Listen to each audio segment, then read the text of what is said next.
Olá, eu sou o Diogo Cortiz. Oi, eu sou Elton Simões Gomes, esse daqui é o Deu Tilt, podcast do UOL para os humanos por trás das máquinas. Quando surge uma dúvida, para onde você vai? O Google virou até sinônimo de verbo. Todo mundo fala dar uma gugada ou gugar. Só que isso está mudando de geração para geração. E até mesmo o Google está de olho nisso e trazendo mudanças que a gente vai contar para você. E hoje tem rede nova chegando, hein? Mas é no cemitério da tecnologia, ou seja, é um momento solene, um momento de introspecção, de luto. Fora isso, a gente vai contar todas as mentiras que te contaram quando o papo é tecnologia. E Diogo, você eu sei que é fã, e hoje a gente vai falar dela. A série Ruptura, do qual você não para de falar, porque tem curiosidades naquele prédio da Lumon, que por acaso é um prédio em que aconteceram muitas coisas no mundo da tecnologia. É isso? Não, Como assim não, cara? não é. Pô. 1º de abril, cara. Vamos 1º de abril, tentei criar um clima aqui mais tenso, mas é isso. Vamos pro papo, cara.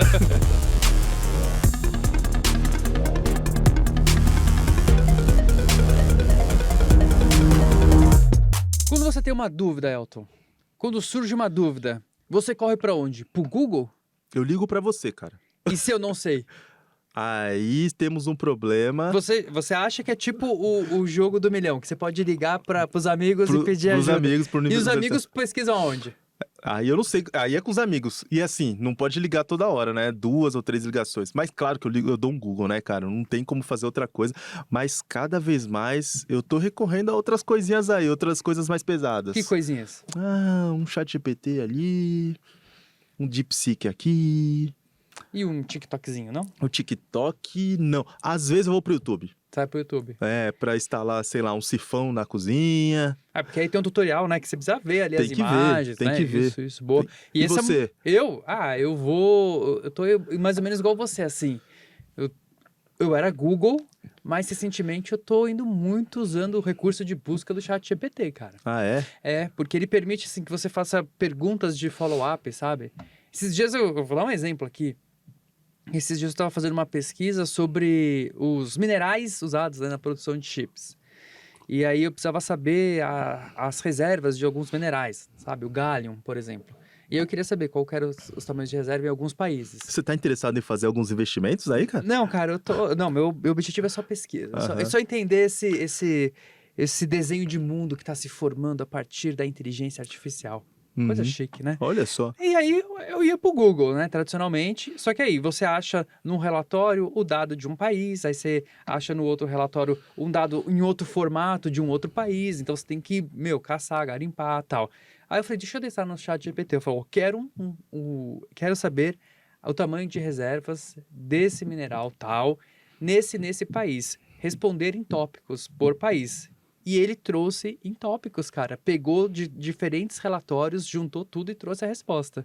Ou seja, me poupou tempo, né? Só que, claro, a gente já discutiu aqui em Deu Tilt que isso muda muita coisa do ponto de vista ético, cognitivo e econômico também. Claro. Quando a gente disse que usa o Google e usa outras plataformas, a gente acabou de entregar a idade, cara. Porque é uma coisa geracional esse negócio de se apoiar no Google para fazer pesquisas online. Porque hoje em dia, pessoas um pouco mais novas que a gente, tipo da geração Z, estão recorrendo a outras plataformas. Tem uma pesquisa que a Adobe fez que mostrou que 64% da Gen Z usa o TikTok para fazer pesquisas na internet. Porque para eles a internet é o TikTok. Ou seja, se não tá no TikTok, não tá em lugar nenhum, cara. É uma mudança de paradigma mesmo Pois é. que acontece, né? Tanto do uso das plataformas e também da percepção. E aí, você comentou dessa pesquisa da Adobe, tem uma outra pesquisa que saiu recentemente, que foi feita pela Vox Media, junto com a The Verge, junto com outros laboratórios de pesquisa, que eles tentam traçar assim, um panorama do futuro da internet, né? E aí um dos tópicos, eles falam muito dessa mudança de plataforma, sabe? Tipo, eles chamam de platform shift, né? Que é essa mudança da plataforma. E aí acho que tem 2 dados que são importantes para a gente entender. Um é que 54% dos respondentes, e esses respondentes, eles, obviamente, eles trazem um recorte muito da demografia dos Estados Unidos, mas acho que pode ser relevante, né, para a gente analisar isso. 54%, 52% já usam, né, ou optam, ou pensam em mudar para outras plataformas além do Google. Então, principalmente os chatbots de AI e o TikTok. E aí eu acho que isso tem a ver com outro dado que eles encontraram, que 66% das pessoas respondentes falam que a qualidade da informação online está deteriorando. Ou seja, está perdendo qualidade, eles não acham as coisas de uma forma tão efetiva assim. Acho que essas duas pesquisas combinadas, acho que dá um pouco do panorama que vem pela frente, né? Um ponto interessante aqui é uma conversa, é trazer um pouquinho, resgatar um pouquinho da conversa que a gente teve aqui com o Bertier Ribeiro, que foi durante muito tempo chefe do Centro de Engenharia do Google aqui no Brasil e era fundador da empresa que, ao ser comprada pelo Google, fez com que a empresa norte-americana viesse para cá.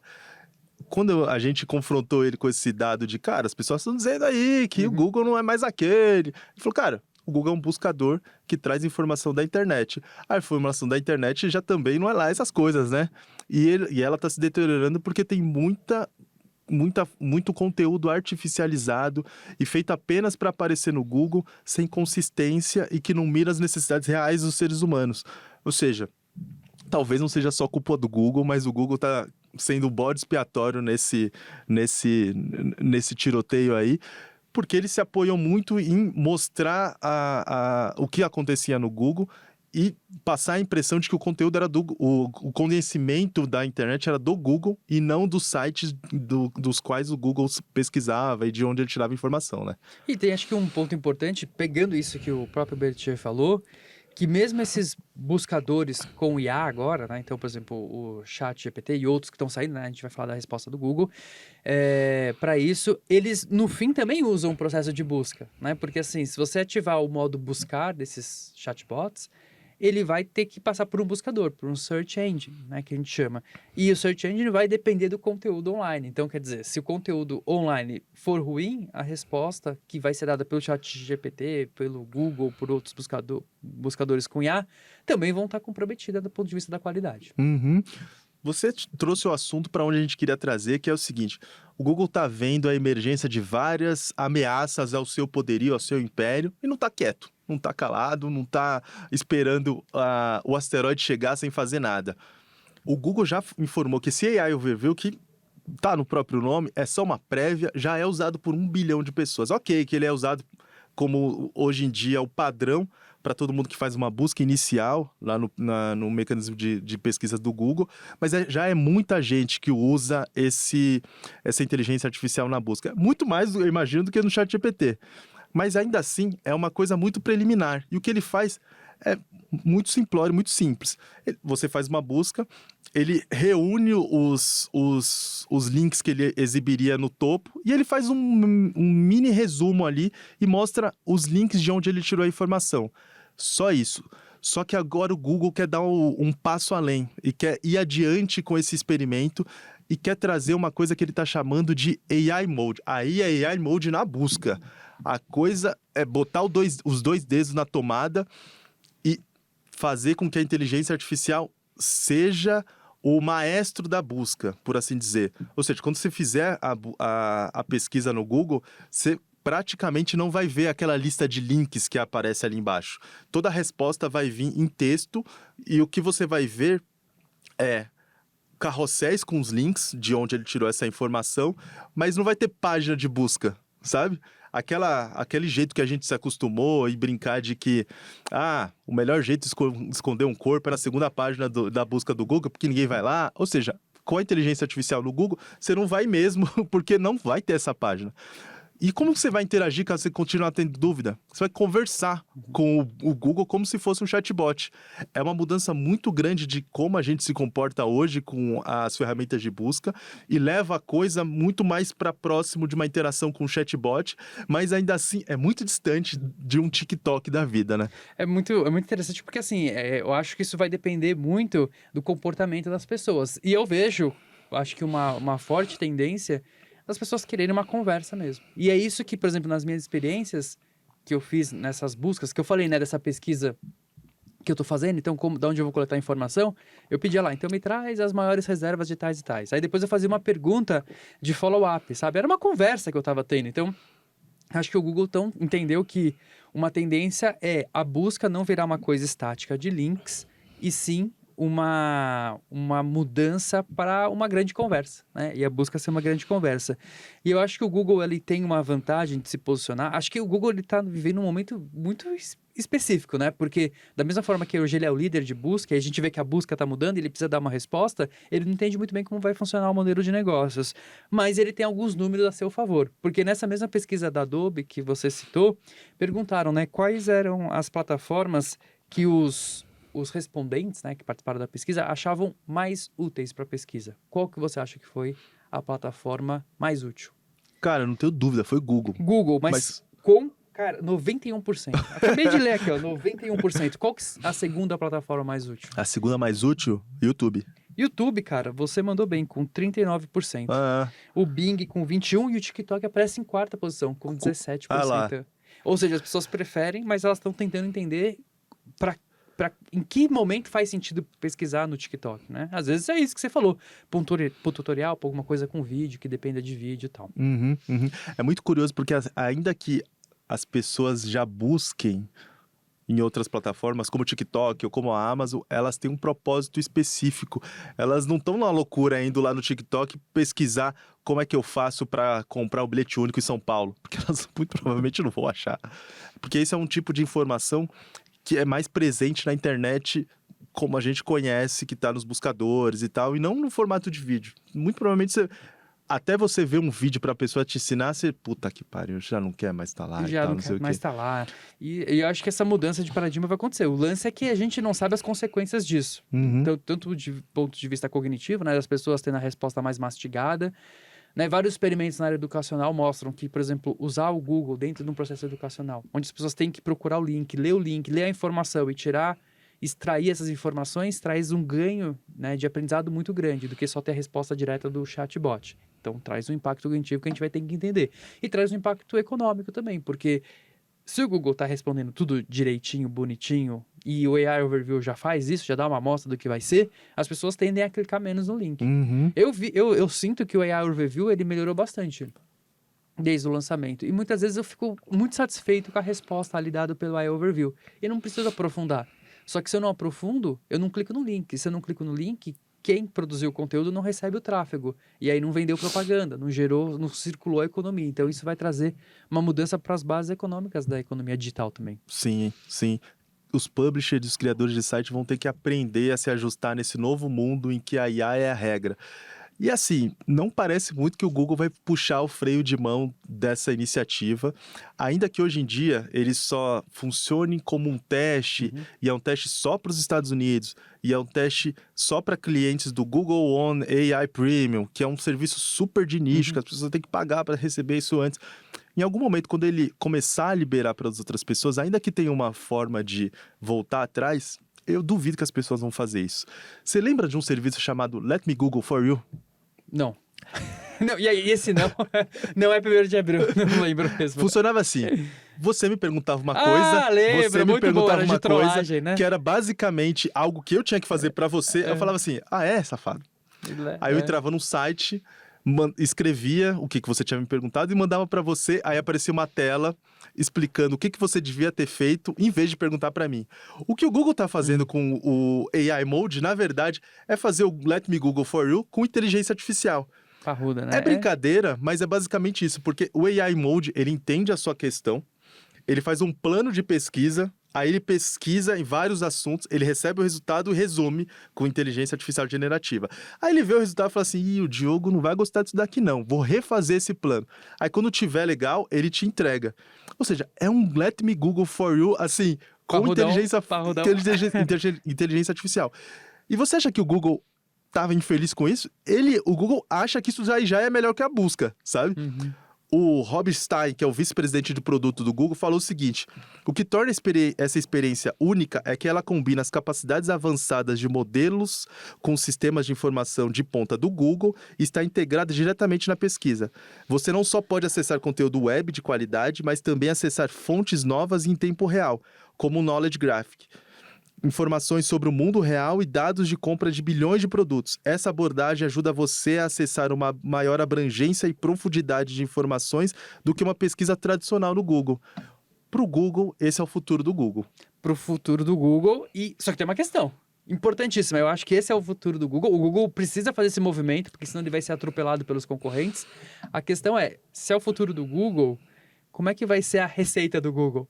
Porque se a gente pensar, a fonte de receita do Google vem de venda de links. E se ele não entregar mais link, como é que ele vai se monetizar? Qual que vai ser esse processo da gente que cria, por exemplo, anúncios? Como que a gente vai fazer isso, né? Vai ser por... Eu vou ter mais, sei lá, relevância numa resposta e ele vai trazer um link mais específico, ou vai ser bannerzinhos do lado, né? Você tem essas respostas, Elton?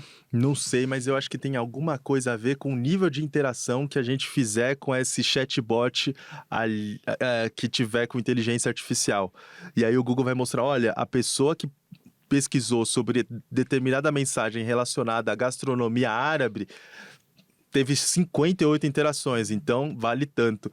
Eu acho que o nível de complexidade dos leilões de anúncios vai ficar tão grande que vai ter consultor para dar consultoria para os consultores de SEO de hoje em dia. E tem mais uma coisa que a gente discutiu já em episódios passados de Deu Tilt, que é essa mudança, né, da economia da atenção para a economia da intenção.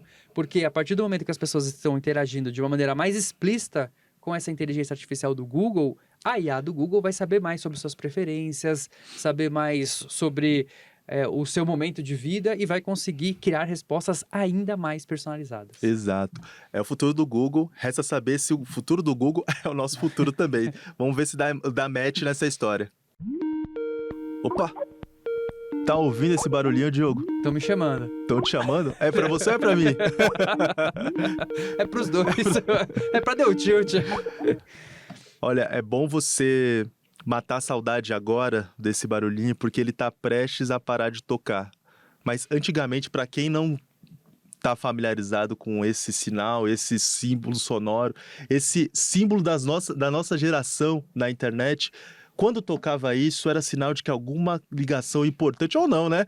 Tava tocando no computador ou até mesmo no celular e você tinha que correr para atender. Era o Skype tocando, Diogo. Você tem boas lembranças do Skype? Tenho boas lembranças. Recebeu boas notícias pelo Skype? Recebi boas notícias, fiz muitas ligações. Isso me facilitou muito a vida em muitos aspectos durante vários anos, inclusive. Principalmente quando você vive num mundo globalizado em que você precisa fazer, às vezes, ligações internacionais. E as ligações internacionais pela via tradicional é muito caro. Meu né? Deus, é um homem do mundo, olha isso. Não sou um homem do mundo, mas às vezes você precisa fazer, né, uma ligação aqui, uma ligação... Ou às vezes até lembra que a gente fazia os DDDs? DDD, DDI... DDI, né? Então, Nossa. você mesmo quando você fazia ligações para outros estados, era aquela coisa, né? Era caro. Sim. Para fazer internacional, muito mais caro. E o Skype me ajudava muito nesse processo. Sim. Porque ele facilitou a vida de muita gente. E a gente tá falando dele no passado por um motivo, né, cara? Pois é, parece que ele veio ou vai ser enterrado aí recentemente. Né? Sim, essa é uma edição especial do Cemitério da Tecnologia, porque a Microsoft decretou o fim do Skype.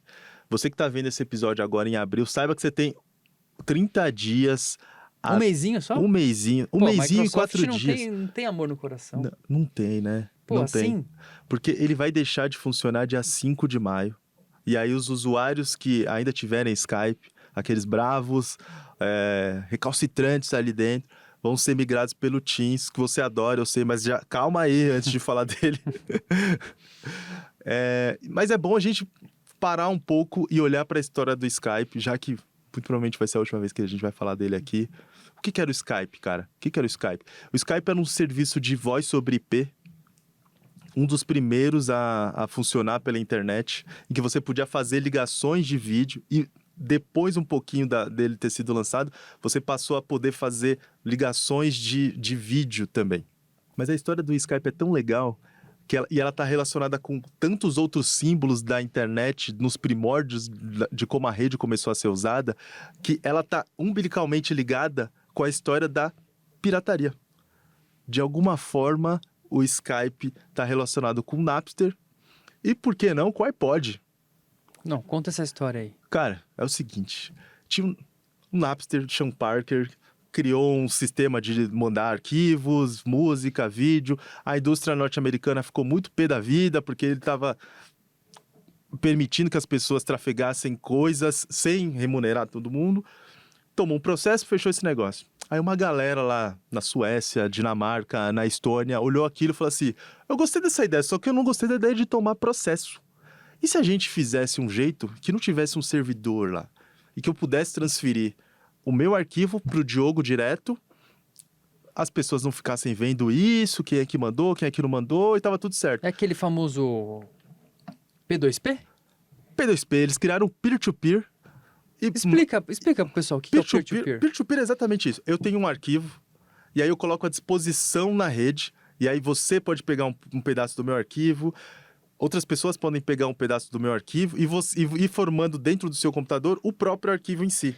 Tá. E aí você passa a virar uma fonte para outras pessoas. Tá, mas de que tipo de arquivo a gente tá falando? A Por que eu gostaria de pegar um pedaço do seu arquivo? Que arquivo que é esse, cara? Suponhamos que você é uma pessoa que não tem grana para ir no cinema ver Quarteto Fantástico novo que vai lançar aí. E aí você vai na internet e fala assim, ô brother, me manda aqui um arquivinho. Me manda um arquivinho aqui. Aí você vai ver na sua casa. Disseminação da cultura. E isso é o que os incentivadores do peer-to-peer dizem. Do lado da indústria, o que é dito é que isso é pirataria, é roubo, é crime. Mas como eles fizeram isso? Eles criaram o Kazaa. Ah, usei muito o Kazaa. Não usei não. Não usei não. Ô Diogo, não no usei, Brasil você não é obrigado a fazer prova contra você não usei, mesmo. Confundiu, né? Confundiu. O Kazaa, para quem não sabe, foi o software mais baixado do ano 2000. Sabia disso? Não, nunca nem tinha ouvido falar. É novidade pra você, novidade. Né? Uma coisa... Tô aprendendo agora. Enfim, um grupo de pessoas criou o Kazaa, viu que era muito legal, só que eles não queriam tomar processo. O que acabou acontecendo? Eles começaram a tomar processo. Tem notícias, tem causos hilários, que o cara tava no teatro, saiu do teatro, aí veio um promotor de justiça entregar a intimação pra ele, porque ele tava evitando de receber na sede do Kazaa. Na sede do Kazaa. Os caras deram um jeito de vender isso daí para australianos, que hospedaram ele numa ilha da Polinésia, enfim. Só que eles ficaram com a tecnologia do peer-to-peer. Que é essa troca entre pessoas, entre pontos na internet. E aí eles pensaram, cara, a gente tem um ouro na mão, o que a gente vai fazer com isso? E eles eram pessoas que trafegavam muito e tal, como você, homens do mundo, cidadãos do mundo. Eles queriam ligar para as pessoas e falaram, pô, é caro pra caramba fazer isso. E se eu pudesse ligar com a tecnologia peer-to-peer, sem passar por um servidor? Aí, pô, legal essa ideia aí. A ligação é pelo ar, vai pelo ar, Sky, e é peer-to-peer, Skypeer. A Skypeer, vamos ver se tem esse domínio? Aí eles foram ver se tinha o domínio, já estava vendido. Eles, puta, tá bom. Skype. Foi daí que veio o Skype. O Skype é essa... Junção de ideias que surgiu quando a internet ainda estava buscando os caminhos para onde ir e tal, não sei o quê. E o Skype deu muito certo. Teve um ano, em 2011, que o Skype fez, até separei um dado aqui, 167 bilhões de minutos de ligações. Muita coisa. 167 bilhões é o dobro de todas as empresas do mundo que faziam ligações internacionais. E é só um software que fazia isso. Ou seja, o Skype era muito grande. Era tão grande que em 2005 ele foi comprado pelo eBay por 2,6 bilhões. Mas repare a data, é 2005. A bolha da internet tinha acontecido há 5 anos. Estava todo mundo muito traumatizado em investir em alguma coisa que era na internet. E pagaram bilhões. Pagaram bilhões. E o Skype funcionava onde? Na internet. Ou seja, era uma coisa tão valiosa que o eBay comprou. Depois um outro fundo comprou também.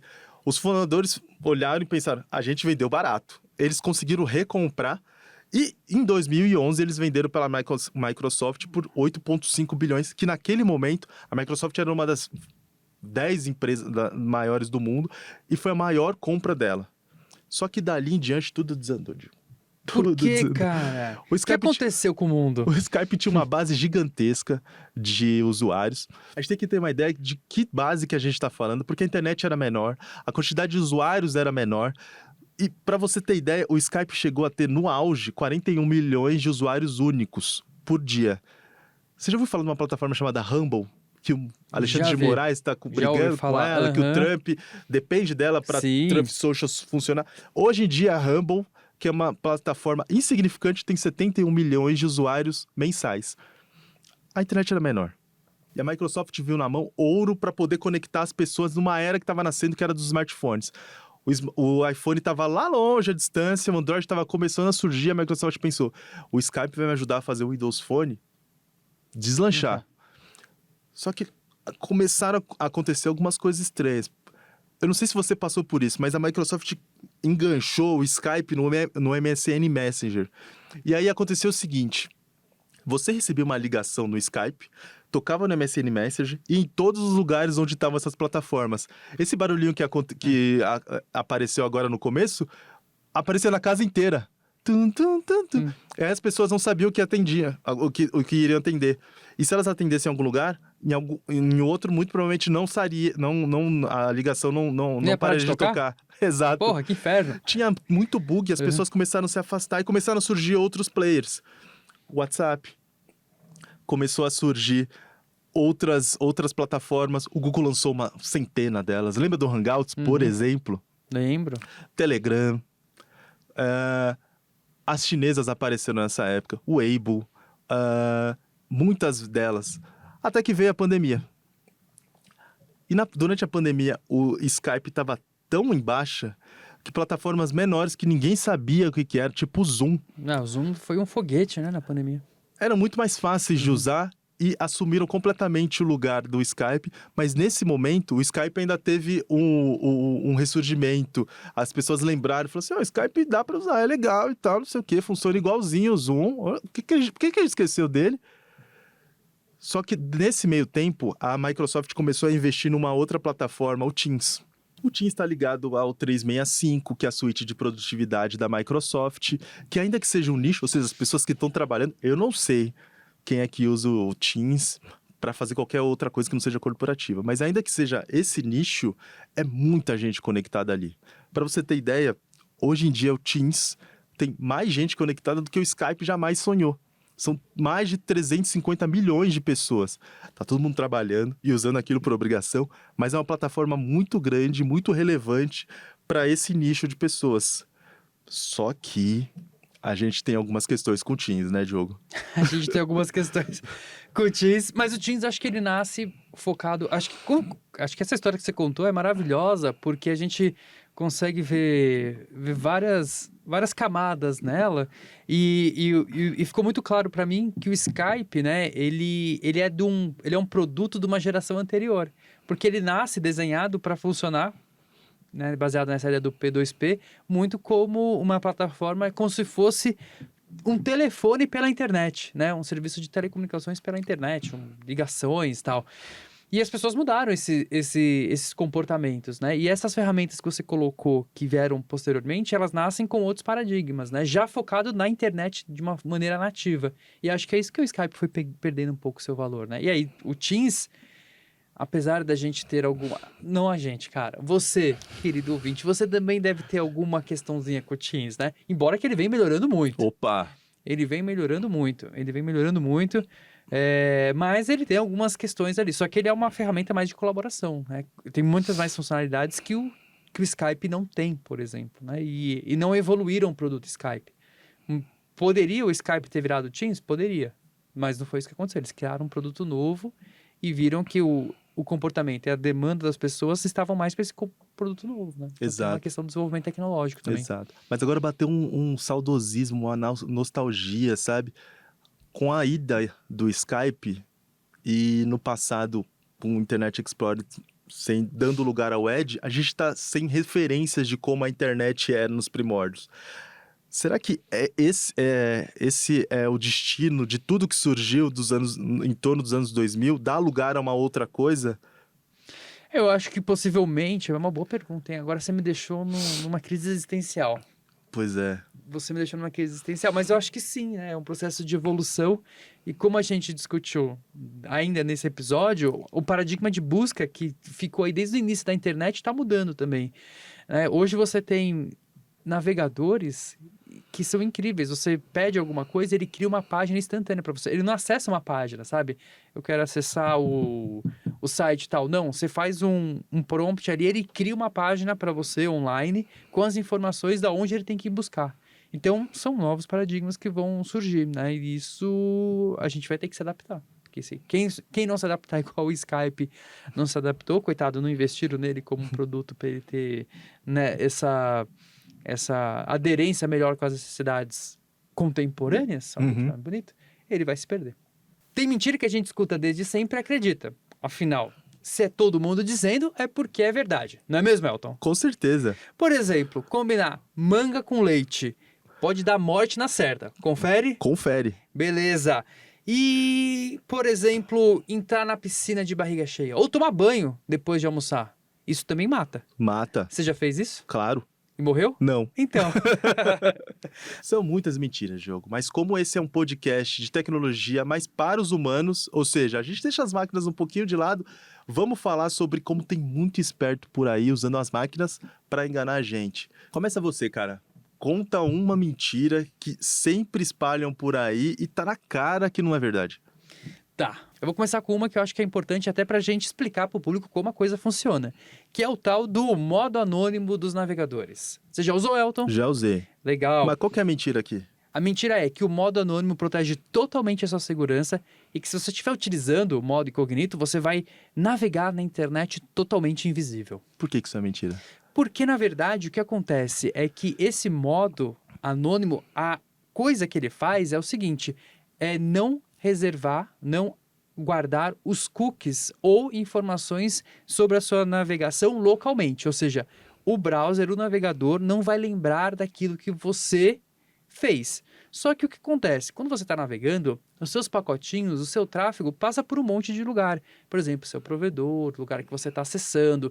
Então, tudo isso continua funcionando normalmente, como se você não tivesse no modo anônimo. Então, por exemplo, diferente de uma VPN ou de usar o protocolo Tor, que o seu provedor não consegue saber o que você está acessando, isso com o modo anônimo não é possível, ele vai continuar vendo também. Então, essa é boa, hein? Eu aposto que muita gente caiu do cavalo agora. Exato. Então, assim, o modo anônimo, ele é anônimo para o navegador, não para o resto de toda a infraestrutura da internet. Quer ver uma que todo mundo acha que é verdade, mas é mentira? Qual? Essa aqui eu aposto que você já ouviu, concordou e passou adiante. Que precisa esperar descarregar a bateria do celular para carregar de novo. Não é verdade? Mentira. Por quê? Assim, é uma mentira hoje, mas já foi verdade no passado. Ah, Olha então, só. olha só. A coisa mudou. Assim, a evolução tecnológica da mentira, né? Tá ligado? Tô ligado, tô ligado. Mas a coisa acontece assim. Hoje em dia, os celulares, eles têm bateria de íon e lítio, que funcionam com ciclos de recarga. Ou seja, quando você recarga, tem uma repolarização ali dentro e a gente vê aquele pauzinho indo até o final. De um jeito assim, bem simples explicando. Só que as baterias de antigamente, elas tinham que ser descarregadas até o final para você carregar novamente. Só que a tecnologia mudou. Ou seja, era verdade no passado, hoje em dia é mentira. Eu tenho uma que é uma mentira também curiosa. Mentira curiosa, eu gosto dessa. Uma mentira curiosa. Todo mundo viu aí um lançamento de uma loja da Amazon. Cara, ó, que é a loja do futuro. Por quê? E eu entrei nessa loja. Eu entrei nessa mentira. Mentira é boa quando a pessoa cai na Eu mentira. caí nessa mentira, que é a Amazon Go, né? Que é aquela loja que você entra, você passa o seu aplicativo por um QR Code, abre a portinha, cara, você pega tudo. Uhum. Sai pegando, colocando na mochila as coisas e sai da loja, entendeu? Não tem caixa, não tem self-checkout, não tem cartão de crédito, não tem dinheiro, não tem nada. Você simplesmente sai da loja e tá tudo bem. E chega a conta pra você. E eu fiz isso. Eu fiz essa experiência. Eu fui numa conferência em São Francisco, entrei na loja, peguei uma coisa. E como eu sou uma pessoa, né, que pensa, né? Não, será que estão me enganando? Eu peguei um produto, dei a volta num outro corredor, voltei, deixei um produto, peguei o outro para saber se iam me cobrar ou não, né? Fiz todo esse trâmite, saí da loja e veio cobrado certinho. A inteligência artificial tava boa, né? Pô, tava boa demais, né? Boa demais pra ser verdade. Boa demais pra ser verdade. Por quê? Recentemente surgiu aí, né? Foram reveladas informações de que a coisa não é bem assim, né? Porque existem, né, milhares de profissionais que ficam olhando as câmeras e conferindo se o resultado, né, do sistema automatizado realmente funcionou ou não. Ou seja, aquilo que você acha que é 100% automatizado não é bem assim. E, já que você falou de câmera, conta outra mentira sobre câmera aí. Cara, essa você pode me ajudar. Vamos nessa. Que é o seguinte, quando, assim, a gente tá falando de celulares, às vezes eu tô numa festa de família e tal, E aí sempre tem a briga, né? De iPhone versus Samsung versus não sei o quê. Aí uma pessoa fala, não, mas o meu celular você viu, é lançamento com tantos megapixels, é melhor, né? E aí, será que faz sentido? Não faz o menor sentido. Por que não, Elton? O que faz da câmera ser uma câmera boa é a combinação dos sensores, das lentes, dos componentes técnicos que tem ali dentro e também do refinamento tecnológico que passa por um software de repadronização de imagem depois. Ou seja, é uma coisa muito técnica para você explicar para alguém que quer comprar um celular ali na hora, então é muito mais fácil a Falar empresa do chegar e falar assim, megapixel. 200 megapixels! Aí você, nossa, tudo isso? Eu vou comprar esse. E aí o sensor é ruim, É, o processamento é ruim e fica uma imagem não tão boa como às vezes uma quantidade menor de megapixels Sim. com sensores melhores. Os megapixels até ajudam, porque quanto mais pixels tem naquela imagem, os sensores Mais conseguem informação vai ter ali. recombinar essas informações e trabalhar em cima dela para fazer algum ajuste de cor, de tonalidade, de calor, de quente ali dentro. Mas se você não quiser estampar essa imagem no outdoor, não precisa de 200 megapixels, cara. E você tem alguma outra mentira? Boa? Ah, cara. Assim, é uma meia-verdade, mas que de tanto falarem, todo mundo deve achar que é verdade. Vamos lá. Agora eu tô curioso. Um iPod. An iPhone. É Internet Communicator. Que é isso, Eu cara? tô falando do iPhone, pô! Mas o que tem de mentira no iPhone? Tá aqui na minha mão Tô funcionando. falando do iPhone, pô! Todo mundo tem a impressão de que tudo que tá dentro do iPhone foi feito pela Apple, não é? É, até porque tá aqui, né? Tá, aí é verdade, né? Tá escrito. Tá escrito? Design by Apple. Não é? É aí que tá a meia-verdade. A gente tem a impressão de que tudo que tá dentro do iPhone foi desenhado e desenvolvido pela Apple. Mas não é bem verdade assim. Porque muita da tecnologia que está aí dentro foi feito por outros lugares, outras empresas, e a maioria deles foi feito por instituições públicas e financiadas pelo governo, e na maioria das vezes pelo governo dos Estados Unidos. E essa impressão, e essa opinião, não é nem uma opinião, essa análise não é nem minha não, viu? É de uma economista chamada Mariana Mazzucato, Sim. que é uma economista meio italiana, meio americana e meio, se eu não me engano, britânica também. Ela dá aula na Universidade College London. E aí ela fez uma análise que é a seguinte. Ela dissecou o que tem dentro do iPhone. Ela chegou a 12 tecnologias que fazem do iPhone um iPhone, sabe? O que é um iPhone? É uma tela sensível ao toque que funciona com internet, rede de celular, GPS para te localizar, interativa por causa da Siri e com um sistema muito poderoso de software ali dentro que capta sinais analógicos e transforma em digitais e vice-versa. Basicamente é isso. Todas essas tecnologias foram desenvolvidas por alguma instituição pública. Eu trouxe alguns exemplos aqui porque não dá para falar das 12, mas, por exemplo, a Siri, que é a assistente virtual ativada por voz, que a Apple trouxe ao mundo, mas ela foi criada a pedido da DARPA, que é a Agência de Projetos e Pesquisas Avançadas, que fez um pedido para a Universidade de Stanford criar um assistente pessoal para ajudar militares no campo de batalha. Isso virou uma tecnologia, e aí a tecnologia foi transformada numa startup. Qual que era o nome da startup? Siri. Siri Incorporated, que foi vendida para a Apple. E a Apple incluiu no iPhone. Ou seja, não nasceu lá na Apple, mas ela foi incorporada de fora. Ou seja, isso é um processo que acontece com muitas empresas de tecnologia.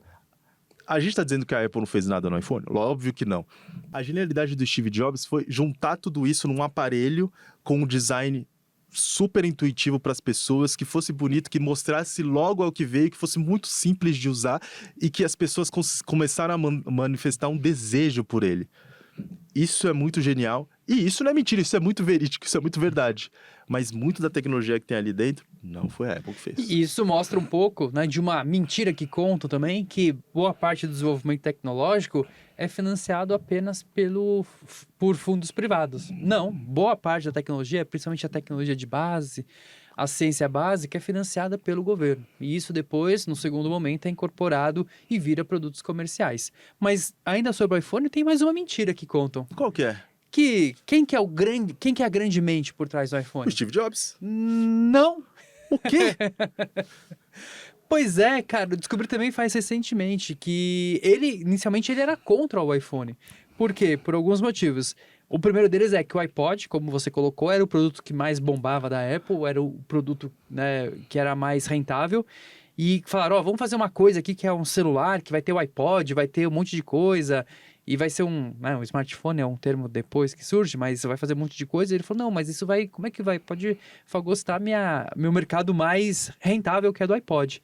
E mais do que isso, ele odiava as empresas de telecomunicações. E aí ele falava, eu vou fazer um celular, esse negócio não vai funcionar, a pessoa não vai receber uma ligação, a ligação vai ser ruim por conta do sinal da operadora e vão falar que meu produto é ruim. Uhum. Só que, claro, né, Steve Jobs brilhante, né, uma mente que sabe entender os outros, ele foi convencido a partir de argumentos dos cientistas, dos seus designers, dos seus engenheiros de que era um produto viável, né? E aí sim, ele pensa todo o iPhone, mas inicialmente ele era contra, cara. Tá vendo como mudar de opinião às vezes é importante? Muito importante. Mude de opinião.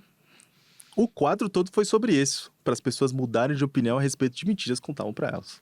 Diogo, eu sei que assistiu, mas se você que tá vendo a gente viu Ruptura, deve ter percebido que até o cenário, ou seja, aquele prédio que funciona aquela empresa, Lumon, né? Lumon. Deixa todo mundo meio engessado, deixa todo mundo meio robotizado. E ele exerce um papel muito grande na série, mas não é só na série, não. Aquele prédio, ele é lar de uma empresa que trouxe muita tecnologia para o nosso mundo, aqui fora, do lado de cada telinha. Exato, a gente está falando do Bell Labs, que, assim, quem é da área de tecnologia já ouviu falar muito de Bell Labs, porque é de lá que surgiram tantas inovações que foram essenciais para as coisas que a gente tem hoje. E isso que você colocou de retratar na série, até agora a gente não sabe se a escolha do prédio tem alguma coisa mais profunda que depois a gente vai descobrir, mas é muito interessante, porque na série tem um departamento muito legal, que é Optics and Design, né? E tem tudo a ver com o que fazia o Bell Labs. Por quê? Antes de tudo, vamos dar um salto de 100 anos aqui. Vamos começar, o que é Bell Labs, cara? O que é Bell Labs? O que é Bell? Não, antes de tudo, vou chegar no Bell Labs. Por que chama Bell? Tem um cara aí chamado sim. Alexander Graham Bell, que inventou um negócio chamado telefone. Lá no século XIX, 1880, aí por volta desse ano, ele criou uma empresa que lidou com as patentes da invenção dele, que foi uma das maiores invenções que a humanidade já presenciou. E as empresas que lidavam com essa patente começaram a oferecer serviço de telefonia nas várias regiões. Só que além dessas empresas que ofereciam serviço de telefonia, tinha uma área de pesquisa e desenvolvimento.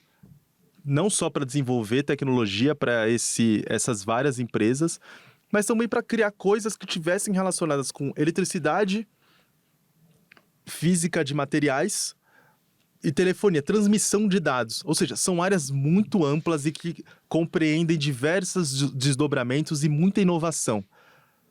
A empresa de telefonia é a AT&T, que começou a gerenciar outras empresas de telefonia. Elas receberam um nome, todas elas viraram Sistema Bell, que passou a atuar tanto nos Estados Unidos, cada cidade tinha a sua, cada grande região tinha a sua, e passou a atuar no Canadá também. Só que era a única que tinha, né? E logo em 1910, ou seja, pouco menos de 30 anos depois dela ser criada, o governo dos Estados Unidos já começou a falar, olha, vocês estão parecendo aí que são um monopólio, hein? A gente tem que conversar um pouquinho para abrir esse mercado e vamos ver como é que fica, vamos ver como é que tá. Mas nada deu certo. Só que essa empresa, ela começou a exportar tecnologia para muitos lugares e atrair também muitos cérebros para desenvolver várias inovações por lá. E aí que surge o Bell Labs, que é essa figura, esse prédio que a gente vê na série Ruptura. Mas lá na série Ruptura, a gente vê um prédio que era do Bell Labs, que ficava em Nova Jersey. E apenas um dos que ficava em Nova Jersey, porque tinha outros 4. Uhum. E esse ficava em Murray Hill, que era uma cidadezinha bem pequenininha, bem afastada, assim como é na série. Mas além dele, na época em que as Bell Companies estavam surfando na crista da onda, lá na década de 70, em 1970, tinha outros 22 Bell Labs. Ou seja, ele era muito vasto, muito extenso, eles tinham conexão entre si e eles trabalhavam também com outros centros de pesquisa ao redor do mundo. Hoje em dia não tem tantos assim, só tem 10. E hoje em dia não existe as Bell Companies. Por quê? Até nisso os caras foram pioneiros, Diogo. Quando o Departamento de Justiça dos Estados Unidos viu que não dava para deixar essa empresa funcionando sem comprometer os avanços em telefonia e telecomunicação, todos os Estados Unidos como um todo, eles propuseram quebrar essa empresa em várias menores. É o que está acontecendo agora com o Google e é o que aconteceu com a Microsoft lá atrás. Uhum. Só que, diferentemente do que aconteceu com a Microsoft e diferentemente do que pode acontecer com o Google, isso aconteceu de fato. Daí surgiu outras empresas menores. A AT&T, a Verizon, Uhum. surgiu a Lucent, que depois se fundiu com a Alcatel. Ou seja, muitas das tecnologias que a gente vê hoje, das empresas que são as principais fornecedoras de telecomunicação hoje, vieram do Bell Labs também. E muito do que a gente usa em termos de tecnologia também surgiu por lá, né, Diogo? Muito. Por isso que a gente fala que é tão importante, né? A Bell Labs, ela foi tão importante pro nosso desenvolvimento tecnológico, assim. Para começar, acho que por uma coisa muito importante que surgiu de lá, muita gente não sabe, que é a própria ideia do bit, cara. O bit, a gente ouve falar tanto, bits e bytes, né? Uhum. Mas foi lá que tinha um personagem muito específico, que é o Claude Shannon.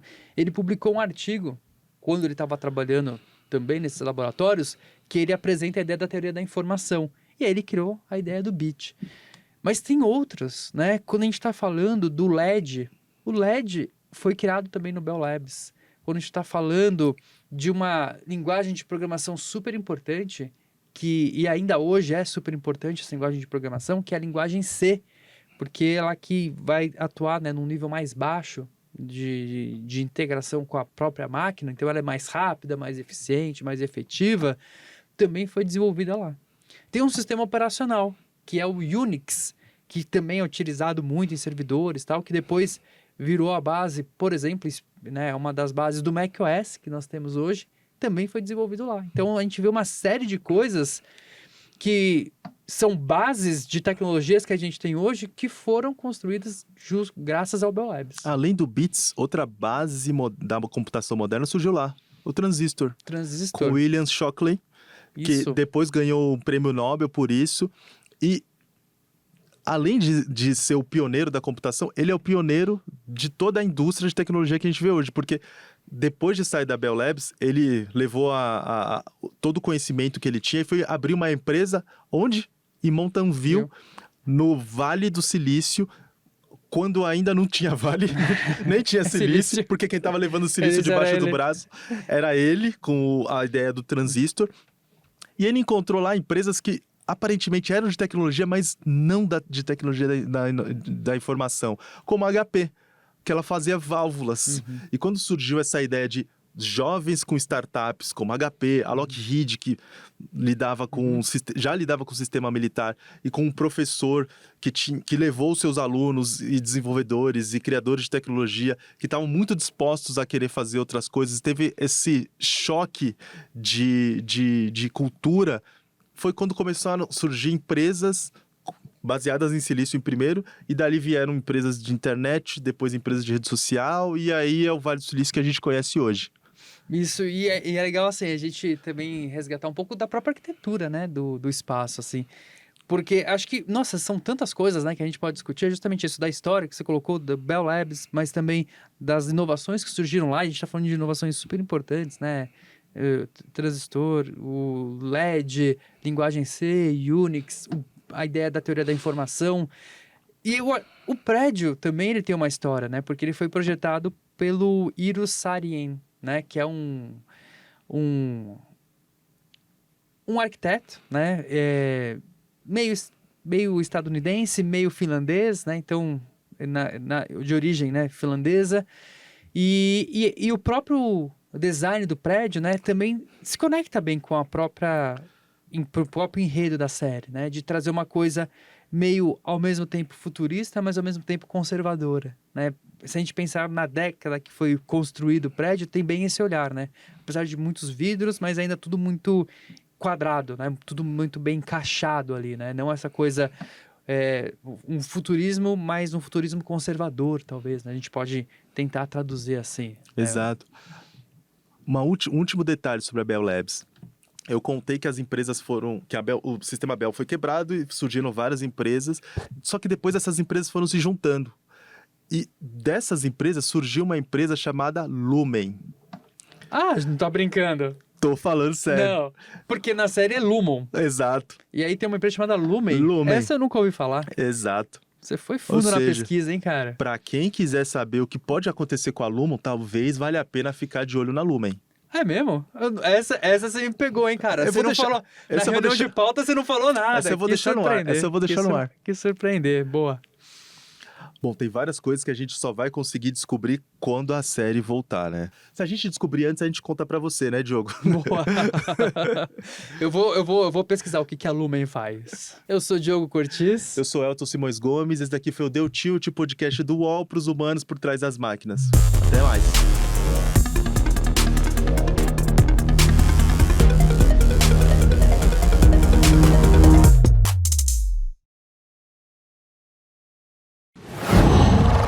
UOL.